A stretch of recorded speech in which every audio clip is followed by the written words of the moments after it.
오늘 함께 나눌 말씀 내용은 제목이 뭘까요? 한번 읽어주세요. 보시고요. 찾아서 보시고 제가 하나 둘 셋 하면 한 번만 저한테 읽어주세요. 하나 둘 셋. 아, 뭐요? 앞에 있구나. 앞에 있는 걸 보고 한 번만 더 부탁드립니다. 뭐죠? 네, 박해받는 교회. 우리 교회는 박해받는 교회예요? 아니에요? 박해받는 게 좋은 거예요? 안 좋은 거예요? 박해를 받아야 되나요? 안 받아야 되나요? 뭐 그런 생각이 들게 하는 제목인 것 같아요. 근데 지금 교회 얘기한다기보다는 지난 교회의 역사에 있어서 박해를 받았던 모습을 통해서 저에게 한 주간 묵상하면서 주셨던 은혜를 함께 나누고자 합니다. 어른이 된다는 거에 대해서 좀 얘기를 시작을 해볼게요. 다 어른이시네요. 어른이 된다는 건 뭐라고 생각하십니까? 더 이상 어린이나 청소년이 아니라 어른. 대학생들도 학생 이렇게 부르지 어른이라고 부르면 좀 어색하죠. 어른이 된다는 거 뭐라고 생각하세요?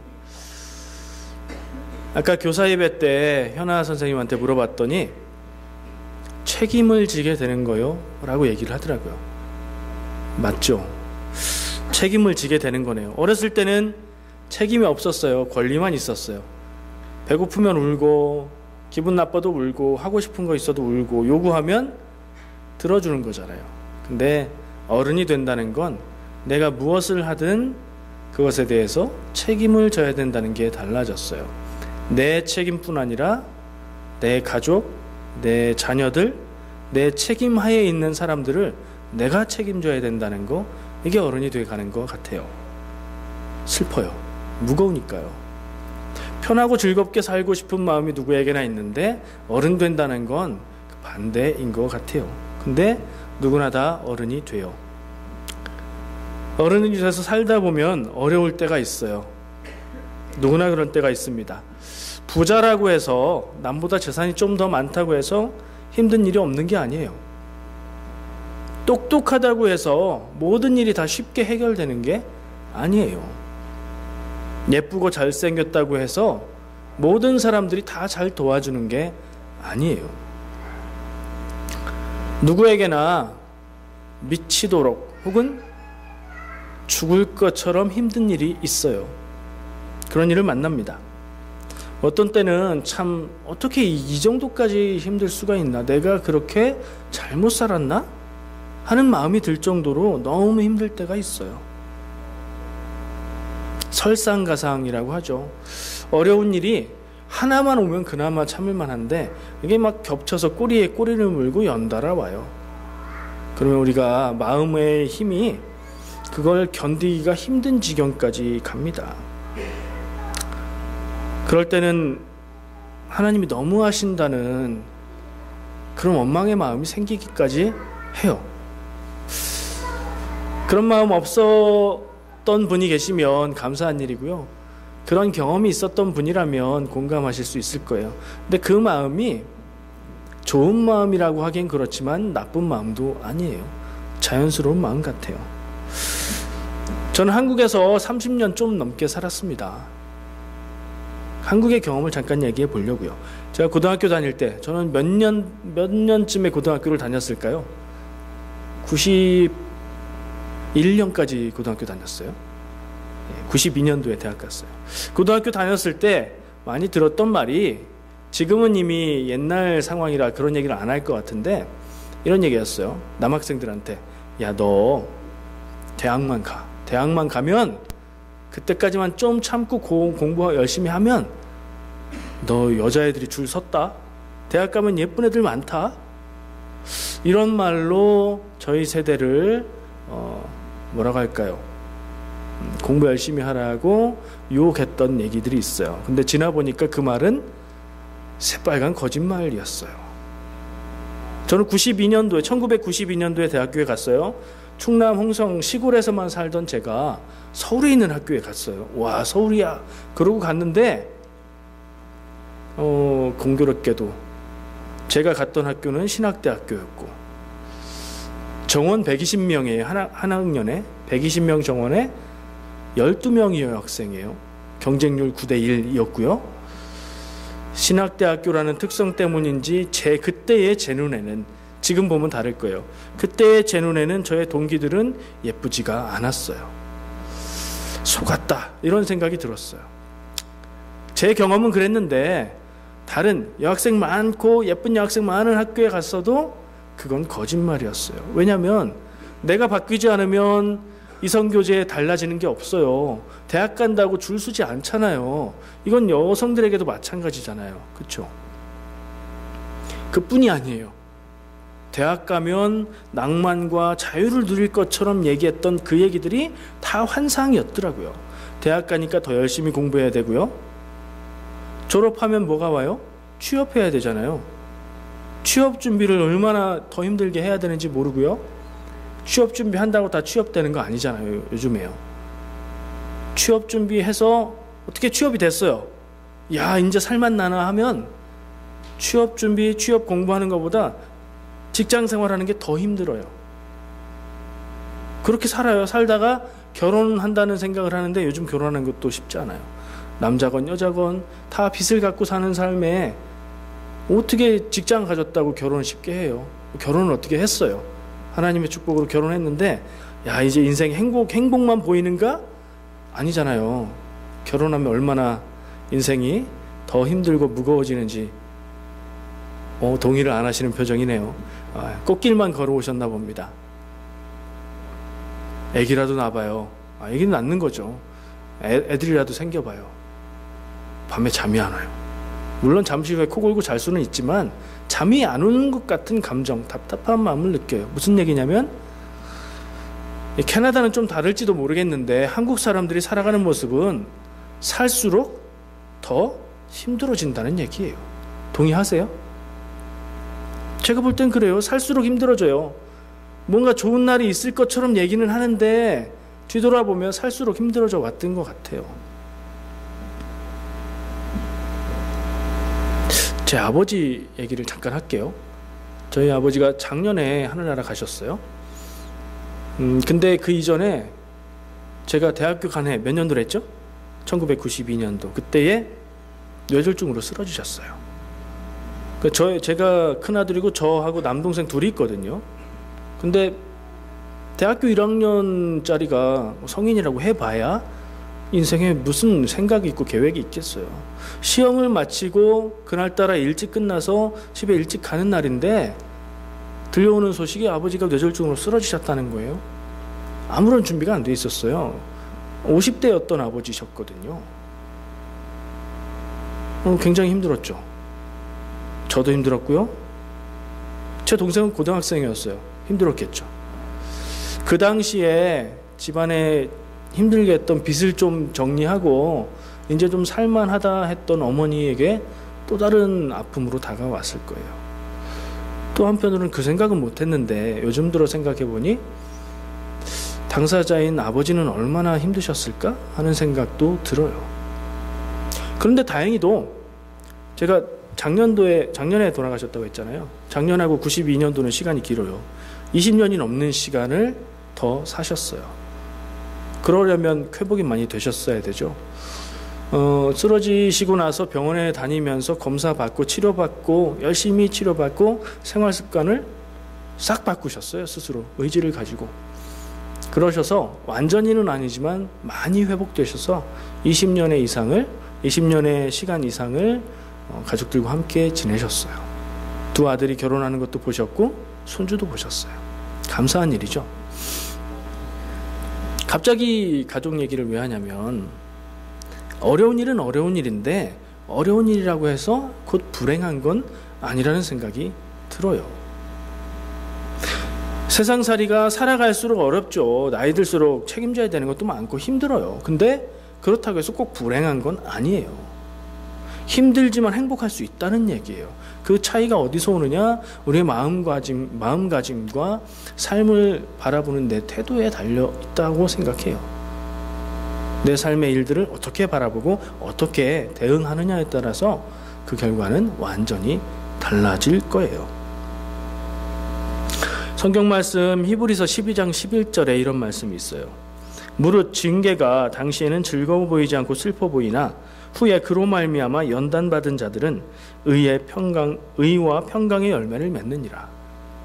쉽게 바꾸어 보면 삶의 고난이 힘든 것 같이 느껴지지만 그것을 잘 견디고 성숙한 사람은 그 일로 인해서 더 좋은 열매를 맺게 될 거다 하는 말씀이죠. 정말 우리의 삶에 맞는 진리의 말씀인 것 같아요.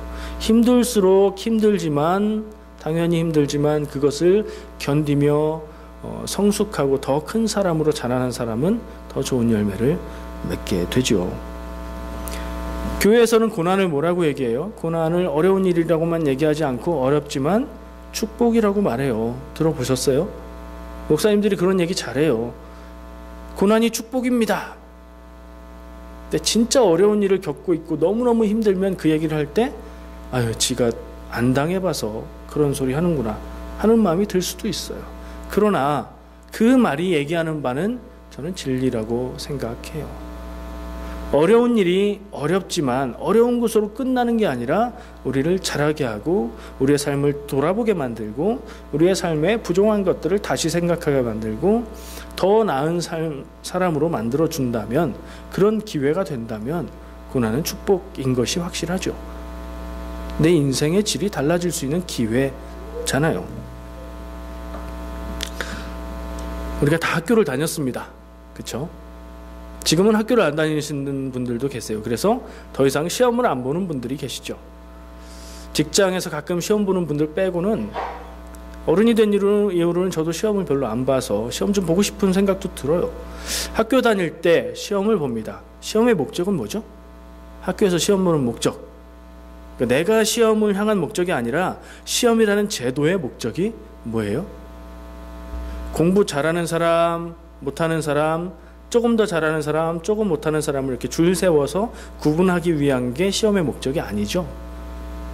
시험의 목적은 아마도 제 생각에 공부한 것을 한번 되짚어보고 정리해볼 기회를 주고 지금까지 공부한 것을 한번 평가해보는 그런 기회죠.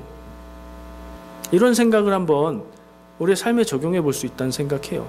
더 이상 학교 시험은 안 보지만 우리는 시험에 듭니다. 교회에서요. 그럴 때 어떻게 하시겠어요? 시험이 우리가 시험 문제를 잘 푸느냐 못 푸느냐, 누가 얼마나 다 공부를 잘하느냐 줄 세우는 게 목적이 아닌 것처럼 우리가 시험 든다라고 표현할 때 그 일들은 우리의 삶에 나쁜 것이 아닐 수도 있어요. 좋게 만들 수 있다는 얘기예요. 나쁘게 만들 수도 있고요. 좋게 만들지 못하면 이 시험은 우리를 괴롭게 하는 것으로 끝나는 거고요. 좋게 만들 수 있으면 이 시험은 우리에게 좋은 기회요, 축복이 됩니다. 어떻게 하시겠어요? 좋은 기회로 만드시기를 축복합니다. 어떻게 그럴 수 있을까요?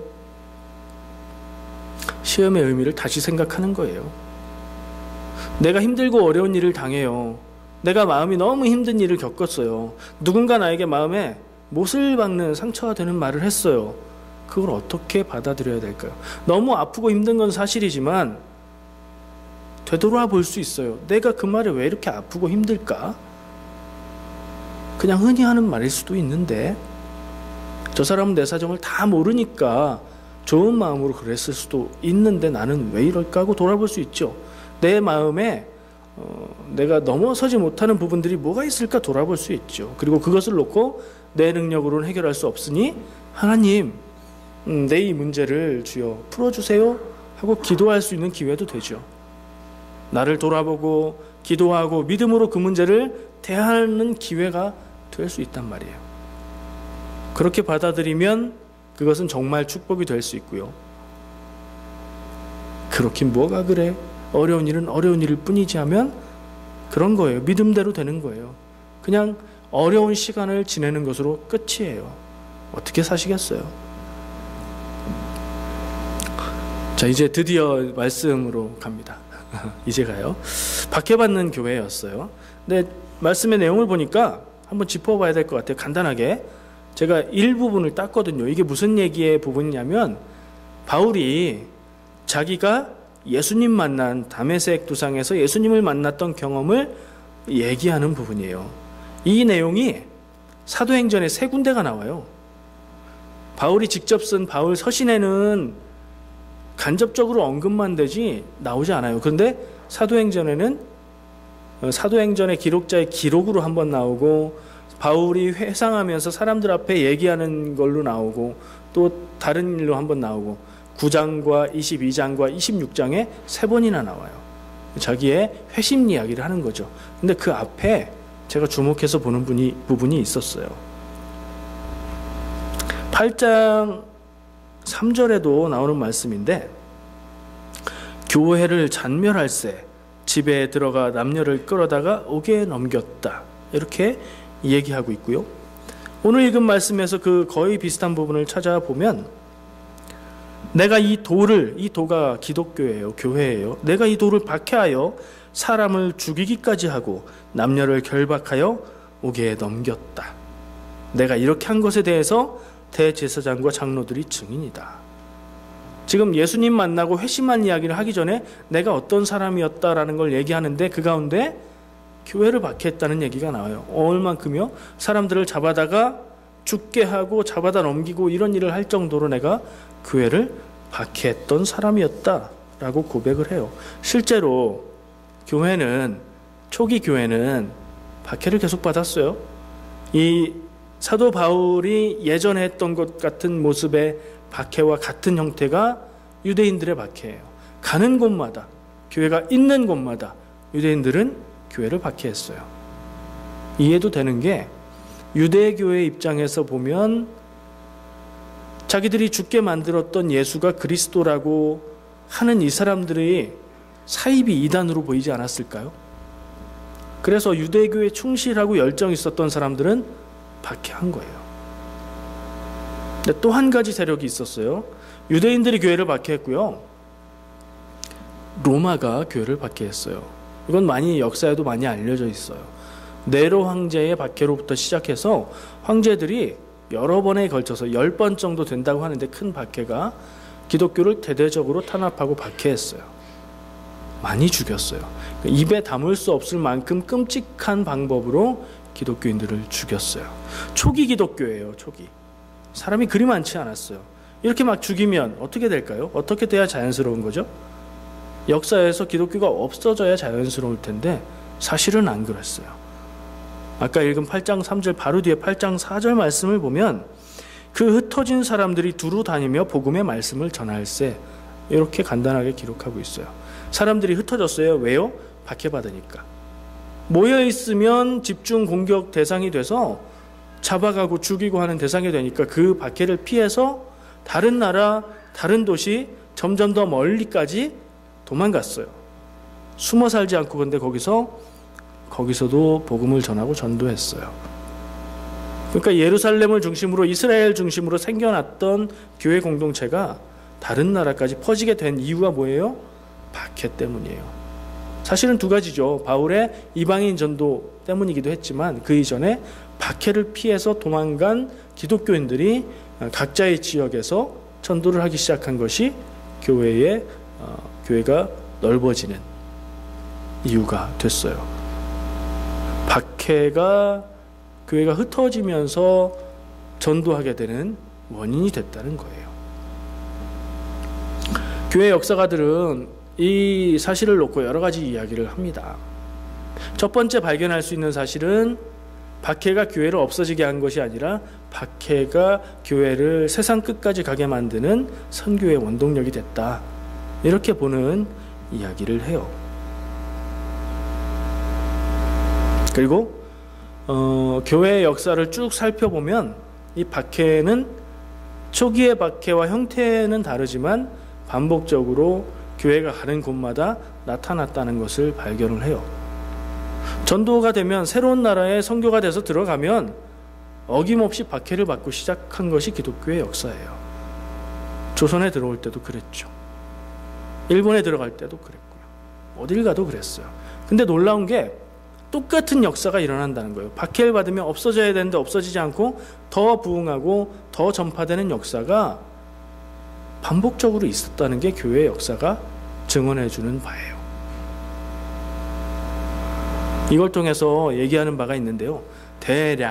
대체로 한 500년 정도마다 교회가 큰 박해를 받고 부흥하고 이런 게 반복되는데, 그 이면에는 박해를 받고 부흥하는 건 좋은데 또 반대편으로는 박해를 안 받게 되는 시대가 있는데, 그때는 평안이 거하고 혹은 사람들이 많아지기도 하고 혹은 나라의 국교가 되기도 해서 권력의 자리에 가게 되는 시대가 있다는 걸 발견했어요. 근데 그렇게 되면 또 어김없이 나타나는 게 교회 타락이에요. 믿음이 타락하는 거예요. 교회의 조직과 제도가 타락하는 거예요. 중세 교회가 그랬는데 성직을 매매했어요. 하나님 앞에 소명을 받고 공부한 사람들이 신부가 되는 게 아니라 돈 내고 신부가 됐어요. 왜요? 신부 되는 게 뭐가 좋아서요? 사제가 되면 또 막대한 부가 따르기 때문에 그랬어요. 전체적으로 타락한 거죠. 제가 이탈리아 로마에 가서 봤다고 얘기했던 베드로 대성당 있죠? 거기 바티칸 시티 있는 곳. 그 베드로 대성당이 어떻게 지어졌는지 아시죠? 면죄부를 팔았어요. 돈 내고 이거 사면 죄가 용서받는다. 루터가 그때 발견한 게 있어요. 이상하게 신부니까 고해 성사를 하러 오는 사람들이 점점 줄더라는 거예요. 왜 그런가 봤더니 면죄부를 사니까, 죄를 싹 다 용서받았으니까 고백할 필요가 없어서 안 온 거예요, 사람들이. 그래서 고민하기 시작했죠. 교회가 잘못됐구나. 고민하면서 종교개혁을 하게 됐는데, 교회가 평안하고 교회가 다수가 되고 교회가 권력을 가지면 좋은 세상이 오는 게 아니라 교회가 타락했다는 게 한결같은 특징이었어요. 그리고 교회는 박해와 생명력 있는 박해와 부흥의 역사와 이 평안과 타락의 역사가 반복된다는 걸 발견했어요. 이게 대충 500년마다 한 번씩 왔다 갔다 했대요. 올해가 무슨 해인지 아세요? 마틴 루터의 종교개혁 500주년이에요. 500년이 됐다고 막 많은 행사를 하는데, 오히려 한편에서는 500년이 돼서 교회가 타락할 만큼 타락해서 새로운 운동이 일어나야 된다, 새로운 개혁이 있어야 된다, 이런 얘기를 하기도 해요. 그리고 정말 현대 교회의 현실을 볼 때 필요하다는 데 공감을 해요. 박해를 받으면 약해지고 사라져야 되는데 더 번성했던 교회, 평안해지고 그러면은 더 믿음이 좋아야 될 텐데 믿음이 타락했던 교회, 이게 교회와 박해의 관계예요. 우리는 또 이걸 생각해 볼 수 있죠. 그때는 그랬어요. 옛날까진 그랬어요. 그럼 우리 교회는, 우리가 교회잖아요. 우리가 지금 교회인데 우리 교회는 어떤 때를 살아가고 있고 어떤 모습인가를 질문해 봐야 하죠. 우리를 박해하는 사람들은 없는 것 같아요. 가끔씩 미국에서도 어떤 뭐 테러나 이런 데서도 기독교인이다 그러면 죽이기도 하는 일도 있다고 하는데, 지금 우리가 살아가고 있는 땅에서는 기독교인이라고 해서 박해받는 일은 없잖아요. 그죠? 평안해서 우리가 지금 타락하고 있나? 이런 생각도 한번 해볼 필요가 있고, 근데 또 한편으로는 여러모로 힘들고 어려운 게 사실이죠. 우리 교회 캘거리 전체가 다 그런 것 같아요. 힘든 때를 겪고 있으니 좋은 때인가? 이런 생각도 한번 해볼 필요가 있는 것 같습니다. 교회 박해에 대해서 예수님이 얘기하셨어요. 예언하듯 얘기하셨어요. 마태복음 10장 22절 말씀을 보면 이런 얘기를 하십니다. 또 너희가 내 이름으로 말미암아 모든 사람에게 미움을 받을 것이나 끝까지 견디는 자는 구원을 얻으리라. 미움을 받을 거라고 예수님이 예고를 하셨다고요. 우리는 사람들이 미워하나 나를? 이런 거 한번 생각해 볼 필요가 있다고요. 내가 못되게 해서 미워하는 거 말고 내가 그리스도인이라는 이유로 사람들이 나를 싫어하는가 하는 질문을 해볼 필요가 있죠. 꼭 그래야 된다고 얘기하지는 않습니다. 상황이 다르고 적용이 다르다고 생각해요. 그러나 질문해 볼 필요는 있어요. 마태복음 10장 28절 말씀에는 몸은 죽여도 영혼은 능히 죽이지 못하는 자들을 두려워하지 말고 오직 몸과 영혼을 능히 지옥에 멸할 수 있는 이를 두려워하라. 나를 죽일 수 있는 사람이 나를 죽이겠다고 하면 두려운 일이죠. 그러나 그것보다 더 중요하고 두려운 일이 있는데 우리의 영혼에 관한 일이라는 거예요. 내 생명이 다해도 죽어도 내 영혼이 구원받으면 우리는 평안할 수 있어요. 초기 기독교인들이 박해 속에서 죽어갈 때에 그들은 웃으면서 당당하게 죽어갔어요. 이상한 일이죠. 죽는 건 끝인데, 두려운 일인데 안 그랬어요. 왜요? 이 말씀 때문에. 목숨을 빼앗을 수 있는 세력을 두려워할 게 아니라 정말 우리의 영혼이 구원받지 못하게 될 것을 두려워하라는 말씀이잖아요. 또 비슷한 말씀이 한 군데 또 있어요. 요한복음 21장 19절 말씀에 보면 베드로의 죽음에 대해서 예수님이 말씀하셨다고 하면서 베드로가 어떠한 죽음으로 하나님께 영광 돌릴 것인가를 말한 것이다 라는 말씀이 있어요. 그 베드로의 죽음이 하나님께 영광이라는 표현이에요. 베드로는 왜 죽었겠어요? 순교했죠. 전도하다가 복음 전하다가 죽었죠. 순교가 하나님께 영광이래요. 초기 기독교인들은 그런 생각을 가지고 있었어요. 내가 믿음으로 사는 것도 귀하고 즐겁고 감사한 일이고 온 가족이 믿음으로 사는 것도 귀한데 믿음 때문에 죽는 건 더 귀한 거다. 이렇게 생각했어요. 그런 사람들이니 잡아다가 죽이고 죽여도 없어지지 않죠. 이상한 사람들이었던 거예요. 막 죽이는데 무서워하지 않고 두려워하지 않고 행복한 표정으로 그렇게 죽어가는 사람들을 어떻게 이기겠어요? 정말로 세상이 감당 못하는 사람들이었던 거죠. 우리는 어떤가요? 지금의 기독교는 어떤가요? 그때의 순교하는 기독교만 맞는 거고 지금은 틀리다는 얘기는 아닙니다. 지금의 기독교는 그때하고 비교해보면 어떤가 생각해 보자는 거예요. 죽음을 두려워하지 않고 순교하는 것이 기쁨이고 죽어도 영혼 구원이 있으니 걱정 없는 그런 마음을, 그런 정신을 가지고 살아가는가요? 그때의 교회와 지금의 교회가 본질적으로 정말 같은 교회라고 볼 수 있을까요? 왜 우리는 예수님을 내 구세주로 믿고 하나님을 창조주로 고백하면서 그때 사람들하고 다르게 평안한 삶을 원하고 여유 있는 경제를 바랄까요? 그게 맞는 걸까? 이런 질문을 해보고 싶어요. 제가 답은 얘기 안 했어요. 그건 잘못된 겁니다. 그건 믿음이 아닙니다라고 얘기 안 했어요. 제가 보기엔 그건 인간의 본성이에요. 어렵지 않고 편안하고 싶고 부족하지 않고 풍족하고 싶은 건 사람의 본성이에요. 그러니 그걸 가지고 판단할 수는 없는 것 같아요. 그러나 결정적인 때에, 중요한 때에 가장 중요한 것을 무엇으로 생각하는지는 정말 중요한 거죠. 내 생명을 지키는 것, 내가 가진 것을 지키는 것, 나의 풍요, 나의 부요함 이런 걸 추구하고 지키는 것이 가장 중요하다면 그런 사람은 기독교인이라고 할 수 없을 것 같아요. 그걸 포기할 수밖에 없는 상황이더라도 내 영혼의 구원, 우리 가족의 영혼의 구원, 우리 공동체의 영혼의 구원을 더 중요하게 생각하는 사람이 기독교인이 아닐까요? 우리가 세상 바라보지 않고 세상에 목적을 두지 않고 하나님 나라를 바라보면서 세상에 살면서 하나님의 뜻을 구하면서 살아가는 것, 그게 우리의 삶이어야 되지 않을까 생각을 합니다. 우리에게 정말 소망이 있는지 물어야 돼요. 우리가 내 마음의 눈에 초점이 향하고 있는 그 끝자리가 하나님 품 안에서 영생을 누리는 그 영혼의 구원인가? 아니면 이 땅에서 아직은 오지 않았지만 언젠가 하나님이 복 주셔서 누리게 될 부요함과 풍요로움과 평화로움의 삶인가? 이 질문을 남기고 싶어요. 오늘은 답은 못 드리고 질문만 드립니다. 교회는 박해받았고 박해받을 때 더 생명력이 있었어요.